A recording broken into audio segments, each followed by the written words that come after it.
D flowers KG and high school online ক্লাসে সবাইকে স্বাগতম জানাচ্ছি। অষ্টম শ্রেণীর বিজ্ঞান ক্লাসের প্রথম অধ্যায়ের প্রাণীজগতের শ্রেণীবিন্যাস বিষয়বস্তু থেকে আজকে আমার তৃতীয় ক্লাস। আজকের ক্লাসের শিক্ষণফল মেরুদণ্ডী প্রাণীর শ্রেণীবিন্যাস করতে পারবে, অর্থাৎ আজকের ক্লাস শেষে শিক্ষার্থীরা মেরুদণ্ডী প্রাণীর শ্রেণীবিন্যাস সম্পর্কে জানতে পারবে। আসসালামু আলাইকুম, অনলাইন ক্লাসে সবাইকে স্বাগতম জানাচ্ছি। আমি রুকসানা আক্তার, সহকারী শিক্ষক, জীববিজ্ঞান, the flowers KG and high school, Moulvibazar. অষ্টম শ্রেণীর বিজ্ঞান বিষয়ের প্রথম অধ্যায়ের প্রাণীজগতের শ্রেণীবিন্যাস বিষয়বস্তু থেকে আজকে আমার তৃতীয় ক্লাস। সুপ্রিয় শিক্ষার্থীরা, আশা করছি সবাই ভালো আছো, সুস্থ আছো এবং ঘরেই আছো। প্রাণীজগতের শ্রেণীবিন্যাস বিষয়বস্তু থেকে গত ক্লাসে আমি অ্যানিমেলিয়া জগতের পর্ব সম্পর্কে তোমাদের ধারণা দেওয়ার চেষ্টা করেছি। অমেরুদণ্ডী প্রাণীর শ্রেণীবিন্যাস সম্পর্কে তোমরা জানতে পেরেছো। আজকের ক্লাসে আমি মেরুদণ্ডী প্রাণীর শ্রেণীবিন্যাস সম্পর্কে তোমাদের বোঝানোর চেষ্টা করবো। অ্যানিমেলিয়া জগতের কয়টা পর্বের সকল প্রাণী মেরুদণ্ডী। কয়টা পর্বকে ভাগ করা হয়েছে তিনটি উপপর্বে। কয়টা পর্বের বিশেষ বৈশিষ্ট্যে তোমরা জেনেছো যে এই পর্বের প্রাণীদের পৃষ্ঠদেশে ভ্রূণ অবস্থায় অথবা সারা জীবন নটপর্ড অবস্থান করে। কয়টা পর্বকে ভাগ করা হয়েছে তিনটি উপপর্বে: ইউরোকর্ডাটা, সেফালোকর্ডাটা এবং ভার্টিব্রাটা। ইউরোকর্ডাটা উপপর্বের একটি উদাহরণ হলো অ্যাসিডিয়া। এই উপপর্বের প্রাণীদের বৈশিষ্ট্যগুলো হলো ফাফা স্নায়ুরজ্জু থাকে এবং পৃষ্ঠীয় ফুলকারন্ধ্র আছে। প্রাথমিক অবস্থায় ফুলকারন্ধ্র এবং ফাফা স্নায়ুরজ্জু থাকে। চিত্রের মধ্যে এর যে ছবিটা দেখতে পাচ্ছ, এটি হলো একটি অ্যাসিডিয়া, এটি হলো ইউরোকর্ডাটা উপপর্বের প্রাণী। আমি আগেই বলেছি ইউরোকর্ডাটা হলো কর্ডাটা পর্বের একটি উপপর্ব। শুধুমাত্র লার্ভা দশায় এদের লেজে নটপর্ড বিদ্যমান। উদাহরণ হিসেবে আমরা বলেছি অ্যাসিডিয়া। পরের যে উপপর্বটি আছে, 2 নম্বর উপপর্বটি হলো সেফালোকর্ডাটা। প্রথম উপপর্ব আমরা বলেছি ইউরোকর্ডাটা, দ্বিতীয় উপপর্ব হলো সেফালোকর্ডাটা। সারা জীবনই এদের দেহে নটপর্ডের উপস্থিতি লক্ষ্য করা যায়। সেফালোকর্ডাটা উপপর্বের প্রাণীদের বৈশিষ্ট্য হলো সারা জীবনই এদের দেহে নটপর্ডের উপস্থিতি লক্ষ্য করা যায়। দেখতে মাছের মতো। কিসের মতো বলেছি? মাছের মতো। উদাহরণ হিসেবে আমরা বলতে পারি ব্রাঙ্কিওস্টোমা। চিত্রে তোমরা একটি ব্রাঙ্কিওস্টোমা দেখতে পাচ্ছ। 3 নম্বর উপপর্বটি হলো ভার্টিব্রাটা। এই উপপর্বের প্রাণীরা মেরুদণ্ডী প্রাণী হিসেবে পরিচিত। গঠন এবং বৈশিষ্ট্যের ভিত্তিতে মেরুদণ্ডী প্রাণীদের 7টি শ্রেণীতে ভাগ করা হয়। এবার আমি তোমাদের এই 7টি শ্রেণী সম্পর্কে আলোচনা করব। 1 নম্বর শ্রেণী সাইক্লোস্টোমাটা। এই সাইক্লোস্টোমাটার বৈশিষ্ট্যগুলো হলো দেহ লম্বাটে দেহ, মুখছিদ্র গোলাকার এবং চোয়ালবিহীন। কি বলেছি? মুখছিদ্র গোলাকার এবং চোয়ালবিহীন। লেজে আইস বা যুগ্ম পাখনা অনুপস্থিত। ছিদ্রের সাহায্যে এরা শ্বাস নেয়। উদাহরণ হিসেবে আমরা বলতে পারি পেট্রোমাইজম। চিত্রে তোমরা একটা পেট্রোমাইজম দেখতে পাচ্ছ। শ্রেণী 2 কনরিকটিস। এই কনরিকটিস শ্রেণীর প্রাণীর বৈশিষ্ট্য হলো এই পর্বের সকল প্রাণী সমুদ্রে বাস করে। কি বলেছি? এই পর্বের সকল প্রাণী সমুদ্রে বাস করে। তরুণাস্থিময় কঙ্কাল। কঙ্কাল তরুণাস্থিময়। দেহ প্লাকয়েড আইস দ্বারা আবৃত। কি বলেছি? দেহ প্লাকয়েড আইস দ্বারা আবৃত। মাথার দুপাশে ফুলকা ছিদ্র আছে 5 থেকে 7 জোড়া। মাথার দুপাশে 5 থেকে 7 জোড়া ফুলকা ছিদ্র আছে। কানকু থাকে না। কি থাকে না বলেছি? কানখো থাকে না এদের। উদাহরণ হিসেবে আমরা বলতে পারি হাঙ্গর এবং হাতুড়ি মাছ। 3 নম্বর শ্রেণী হলো অস্টিকটিস। অস্টিকটিস শ্রেণীর বৈশিষ্ট্যগুলোর মধ্যে 1 নম্বর বৈশিষ্ট্য হলো এরা স্বাদু পানির মাছ। কি বলেছি? এরা স্বাদু পানির মাছ। দেহ সাইক্লয়েড, গ্যানয়েড বা টিনয়েড নামক আইস দ্বারা আবৃত। সাইক্লয়েড, গ্যানয়েড এবং টিনয়েড ধরনের আইস দ্বারা আবৃত। মাথার দুপাশে 4 জোড়া ফুলকা থাকে। ফুলকাগুলো ঢাকা থাকে কানকো দিয়ে এবং ফুলকার সাহায্যে শ্বাসকার্য চালায়। উদাহরণ হিসাবে আমরা বলতে পারি ইলিশ মাছ এবং সি হর্স। ইলিশ মাছ এবং সি হর্স। 4 নম্বর যে শ্রেণীটি আছে সেই শ্রেণীটি হলো উভচর। এই উভচর শ্রেণীর প্রাণীকে তোমরা দেখো আশেপাশে, চিনো সবাই, সোনা ব্যাঙ এবং কুনু ব্যাঙ। ব্যাঙ তো সবাই দেখেছ, কুনু ব্যাঙ এবং সোনা ব্যাঙ। কুনু ব্যাঙ আমরা প্রায় দেখি। বৈশিষ্ট্য হলো দেহত্বক আইসবিহীন। বৈশিষ্ট্য কি বলেছি? দেহত্বক আইসবিহীন, ত্বক নরম, পাতলা, ভেজা ও গ্রন্থিযুক্ত। শীতল রক্তের প্রাণী। পরিবেশের তাপমাত্রার সাথে এদের শরীরের তাপমাত্রা ওঠানামা করে। শীতল রক্তের প্রাণী হওয়ার কারণে এরা শীত নিদ্রা আছে তাদের। এরা শীতকালে নিদ্রা যায়, শীত নিদ্রা যায় এবং সেই শীতের সময় তারা গাছের কুটুরে বা গর্তের মধ্যে বসবাস করে। এ সময় খাবারের জন্য তারা বের হয় না। তখন কি করে? শরীরের যে জমানো চর্বি আছে সেই চর্বি থেকেই শরীরের শক্তি যোগায়। এরা পানিতে ডিম পাড়ে। জীবন চক্রে এদের ব্যাঙাচির দশা দেখা যায়। উদাহরণ হিসেবে আমরা বলতে পারি কুনু ব্যাঙ এবং সোনা ব্যাঙ। 5 নম্বর শ্রেণীটি হলো সরীসৃপ। সরীসৃপ প্রাণীদেরও তোমরা আশপাশে প্রায় দেখো। আমরা টিকটিকি দেখি, সাপ, টিকটিকি, কুমিরও দেখছো অনেকে। এই শ্রেণীর প্রাণীর বৈশিষ্ট্য হলো এরা বুকের উপর ভর করে চলে। এরা বুকের উপর ভর দিয়ে চলে। ত্বক শুষ্ক ও আইসযুক্ত। শুষ্ক ও আইসযুক্ত ত্বক। তার পায়ে 5টি করে নখযুক্ত আঙ্গুল আছে। আঙ্গুল আছে 5টি করে 4 পায়ে নখযুক্ত। 6 নম্বর শ্রেণীটি হলো পক্ষিকুল, এবিস বা পক্ষিকুল।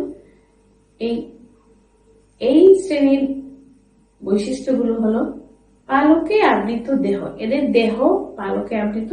2 পা, 2টি ডানা, 2টি পা এবং 1টি চঞ্চু আছে। এই শ্রেণীর প্রাণীদের আমরা দেখি দোয়েল, কাক এবং পুরুষের সাথে এদের বায়ুতলী থাকায় এরা সহজেই উঠতে পারে সহজেই। উষ্ণ রক্তের প্রাণী। উষ্ণ রক্তের প্রাণী, হাড় শক্ত, হালকা ও ফাঁপা। উদাহরণ হিসেবে আমরা বলতে পারি দোয়েল, কাক, হাঁস, দোয়েল, কাক। 7 নম্বর শ্রেণীটি হলো স্তন্যপায়ী। এই শ্রেণীর প্রাণীদের বৈশিষ্ট্য হলো লোমে আবৃত দেহ। দেহ লোমে আবৃত। সন্তান প্রসব করে। স্তন্যপায়ী প্রাণীরা সন্তান প্রসব করে, তবে এর ব্যতিক্রমও আছে। প্লাটিপাস হলো এর ব্যতিক্রম। উষ্ণ রক্তের প্রাণী। চোয়ালে বিভিন্ন ধরনের দাঁত আছে। শিশুরা মাতৃদুগ্ধ পান করে বড় হয়। এই শ্রেণীর প্রাণীর হৃৎপিণ্ড 4 প্রকোষ্ঠ বিশিষ্ট। কয় প্রকোষ্ঠ বলেছি? 4 প্রকোষ্ঠ বিশিষ্ট। হৃৎপিণ্ড 4 প্রকোষ্ঠ বিশিষ্ট। উদাহরণ হিসেবে আমরা বলতে পারি মানুষ, বাঘ, উট। আশা করছি তোমরা 7টি শ্রেণী সম্পর্কে বুঝতে পেরেছ। গত ক্লাসে তোমরা অমেরুদণ্ডী প্রাণীর শ্রেণীবিন্যাস সম্পর্কে জানতে পেরেছ। আজকের ক্লাসে তোমরা মেরুদণ্ডী প্রাণীর শ্রেণীবিন্যাস সম্পর্কে জানবে। পরের যে শিক্ষণফলটা আছে সেটি হলো শ্রেণীবিন্যাসের প্রয়োজনীয়তা। আমি প্রথম ক্লাসে শ্রেণীবিন্যাসের সংজ্ঞা সহ কিছু ধারণা তোমাদের দেওয়ার চেষ্টা করেছিলাম। আশা করছি তোমাদের মনে আছে। শ্রেণীবিন্যাস হলো জীবজগৎকে সহজে বিন্যস্ত করা, ধাপে ধাপে বিন্যস্ত করার যে পদ্ধতি।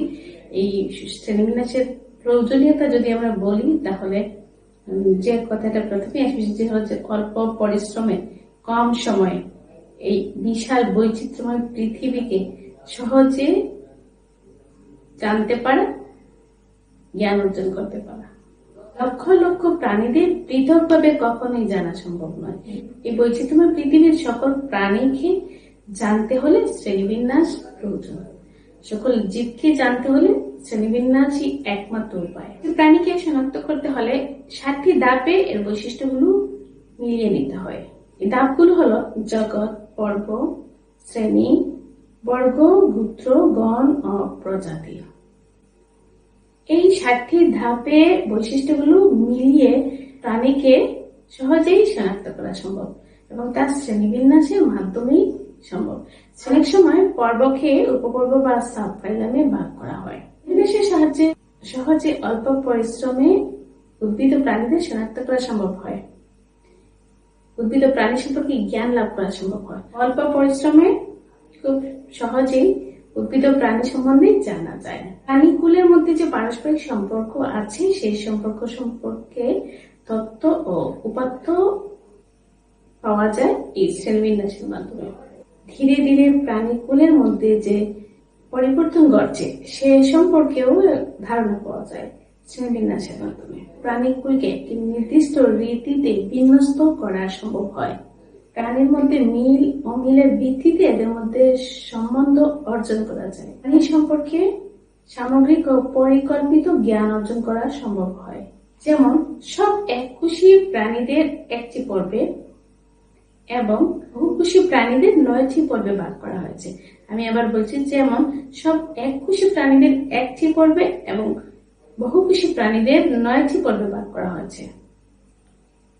সুপ্রিয় শিক্ষার্থীরা, আশা করছি তোমরা বুঝতে পেরেছো। এবার আমি কিছু স্লাইডের সাথে তোমাদের আরো ধারণা স্পষ্ট করার চেষ্টা করব।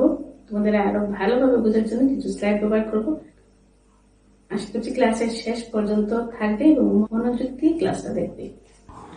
প্রাণী জগতের কর্ডাটা পর্ব প্রাণীর সারা জীবন অথবা ভ্রূণ অবস্থায় পৃষ্ঠীয় দেশ বরাবর নটকর্ড অবস্থান করে। নটকর্ড একটা নরম, নমনীয়, দণ্ডাকার, দৃঢ় ও অখণ্ডায়িত অঙ্গ। কর্ডাটা পর্বকে 3টি উপপর্বে ভাগ করা যায়: ইউরোকর্ডাটা, সেফালোকর্ডাটা এবং ভার্টিব্রাটা।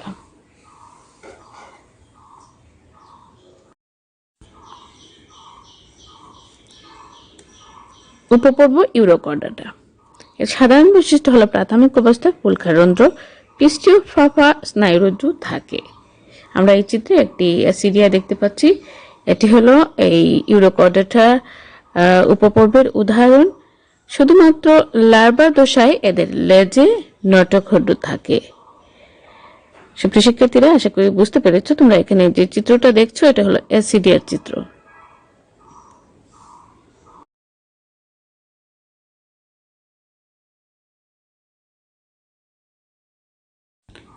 সেফালোকর্ডাটা সারা জীবনই এদের দেহে নটকর্ডের উপস্থিতি লক্ষ্য করা যায় এবং দেখতে মাছের মতো।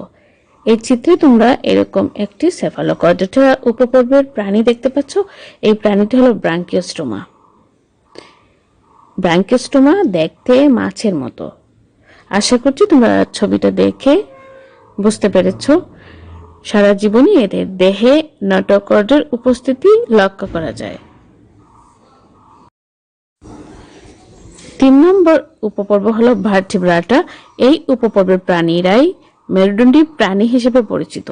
গঠন ও বৈশিষ্ট্যের ভিত্তিতে মেরুদণ্ডী প্রাণীদের 7টি শ্রেণীতে ভাগ করা হয়েছে। এই 7টি শ্রেণীর প্রাণীদের সম্পর্কে তোমাদের আমি এখন বোঝানোর চেষ্টা করব। চিত্রগুলো দেখবে এবং আমার কথা শুনে মনোযোগ দিয়ে বোঝার চেষ্টা করবে। সুপ্রিয় শিক্ষার্থীরা, এখানে যে ছবিটা দেখতে পাচ্ছ এটা হলো পেট্রোমাইজনের ছবি। এটি হলো সাইক্লোস্টোমাটা শ্রেণীর প্রাণী। এদের দেহ লম্বাটে, মুখছিদ্র গোলাকার এবং চোয়ালবিহীন। এদের দেহে আঁশ বা যুগ্ম পাখনা অনুপস্থিত, ফুলকার ছিদ্রের সাহায্যে এরা শ্বাস নেয়।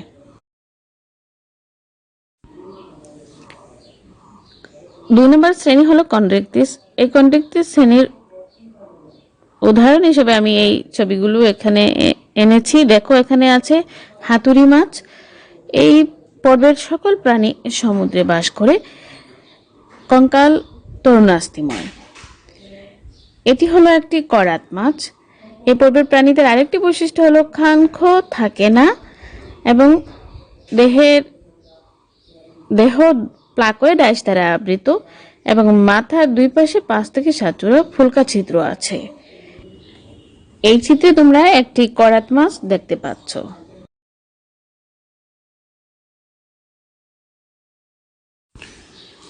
3 নম্বর শ্রেণীটি হলো অস্টিকটিস। অস্টিকটিসের উদাহরণ হিসেবে আমরা এখানে ইলিশ মাছ দেখছি। অধিকাংশই স্বাদু পানির মাছ। মাথার দুই পাশে 4 জোড়া ফুলকা থাকে। ফুলকাগুলো কানখ দিয়ে ঢাকা থাকে। ফুলকার সাহায্যে এরা শ্বাসকার্য চালায়। এই চিত্রে দেখো এখানে একটা সি হর্স। এই পর্বের অধিকাংশই স্বাদু পানির মাছ। দেহ সাইক্লয়েড, গ্যানয়েড বা টিনয়েড ধরনের আইস দ্বারা আবৃত। আশা করছি বুঝতে পেরেছো। আমি এখানে দুটি চিত্র এনেছি উদাহরণে, একটি হলো ইলিশ মাছ আর একটি হলো সি হর্স, অস্টিকটিস শ্রেণীর।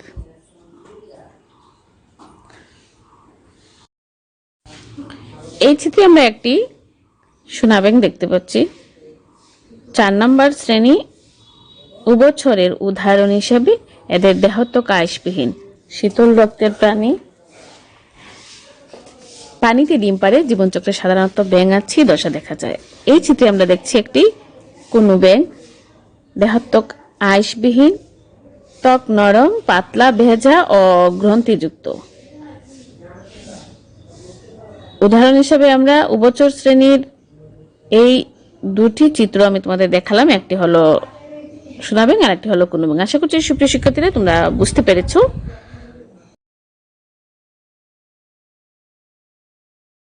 5 নম্বর শ্রেণীটি হলো সরীসৃপ। বুকে ভর দিয়ে চলে, ত্বক শুষ্ক ও আঁশযুক্ত। 4 পায়েই 5টি করে নখরযুক্ত আঙুল আছে।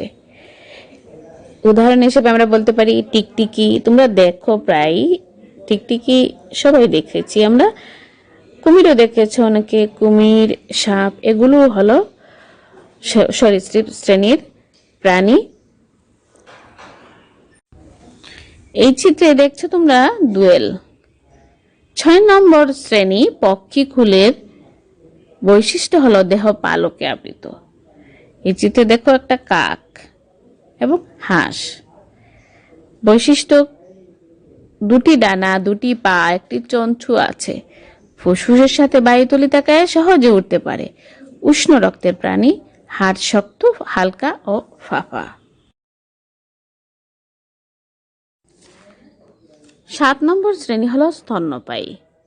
সাধারণ বৈশিষ্ট্য: দেহ লোমে আবৃত। স্তন্যপায়ী প্রাণীরা সন্তান প্রসব করে, তবে ব্যতিক্রমও আছে, যেমন প্লাটিপাস। উষ্ণ রক্তের প্রাণী। চোয়ালের ধাত আছে। বিভিন্ন ধরনের হৃৎপিণ্ড, 4 প্রকোষ্ঠ বিশিষ্ট। আমি এখানে বাঘের চিত্র দিয়েছি। উদাহরণ হিসাবে আমরা বলতে পারি মানুষ, উট ইত্যাদি। আশা করছি আজকের ক্লাসটি তোমরা বুঝতে পেরেছো প্রিয় শিক্ষার্থীরা। চিত্রগুলোর সাথে মিলিয়ে তোমরা বৈশিষ্ট্যগুলো মনে রাখার চেষ্টা করবে।